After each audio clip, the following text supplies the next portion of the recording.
बिहार में जैसे जैसे विधानसभा चुनाव नजदीक आ रहे हैं, राजनीतिक तापमान तेजी से बढ़ता जा रहा है। इस बार सियासी संग्राम के केंद्र में है जनसुराज पार्टी के संस्थापक प्रशांत किशोर और राज्य के उप मुख्यमंत्री एवं बीजेपी नेता सम्राट चौधरी। दोनों नेताओं के बीच बयानबाजी तीखी होती जा रही है, जिसमें अब आरोप प्रत्यारोप से बात बेनामी संपत्तियों और संदिग्ध चंदों तक पहुंच गई है। एक डिजिटल मीडिया चैनल को दिए गए इंटरव्यू में उप मुख्यमंत्री सम्राट चौधरी ने जनसुराज पार्टी द्वारा प्राप्त चंदे पर गंभीर सवाल उठाए। उन्होंने कहा कि कई चंदे ऐसे शेल कंपनियों के माध्यम से आए हैं जिनकी असली आर्थिक स्थिति संदेह के घेरे में है। जिस कंपनी की औकात ही 10 लाख की है, वो 2 करोड़ का चंदा दे रही है। सब जांच होगा, समय से होता है। राजनीतिक लाभ देने के लिए हम नहीं बैठे हैं। चौधरी का इशारा साफ था कि चुनाव से ठीक पहले कोई ऐसा कदम नहीं उठाया जाएगा जिससे प्रशांत किशोर को राजनीतिक सहानुभूति या फायदा मिले, लेकिन चुनाव के बाद कार्रवाई से इनकार भी नहीं किया गया। उन्होंने कहा कि कोई गलत करेगा तो बच नहीं सकता है। सम्राट चौधरी के इन बयानों को प्रशांत किशोर ने एक चुनाव बाद बदले की कार्रवाई की चेतावनी के तौर पर लिया और पलटवार करते हुए उप मुख्यमंत्री की कथित बेनामी संपत्तियों की सूची सार्वजनिक करने का ऐलान कर दिया।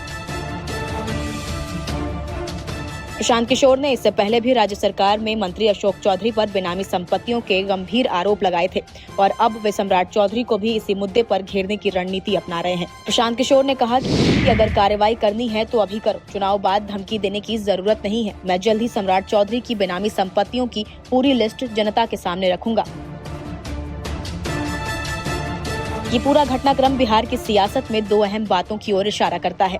चुनाव से पहले भ्रष्टाचार और फंडिंग को लेकर पारदर्शिता एक बड़ा मुद्दा बनने वाला है और दूसरा, प्रशांत किशोर अब सिर्फ चुनावी रणनीतिकार नहीं बल्कि एक एक्टिव पॉलिटिकल चैलेंजर के रूप में सामने आ रहे हैं, जो सीधे सत्ता पक्ष को चुनौती दे रहे हैं। बिहार विधानसभा चुनाव की तारीखों की घोषणा अभी भले ना हुई हो, लेकिन राजनीतिक जमीन तैयार हो चुकी है। अब देखना होगा कि क्या ये लड़ाई सिर्फ जुबानी जंग तक सीमित रहेगी या सच में कानूनी कार्रवाई और खुलासों का रूप लेगी।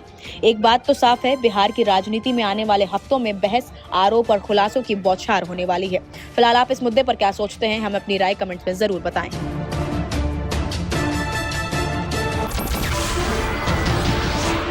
नमस्कार, मैं हूं मानक गुप्ता। अगर आपको हमारा ये वीडियो पसंद आया हो तो इसे लाइक और शेयर जरूर करें और हाँ, हमें सब्सक्राइब और फॉलो करना ना भूलें ताकि आप देश और दुनिया की कोई खबर मिस ना करें। तो जुड़े रहिए हमारे साथ और देखते रहिए न्यूज़ 24।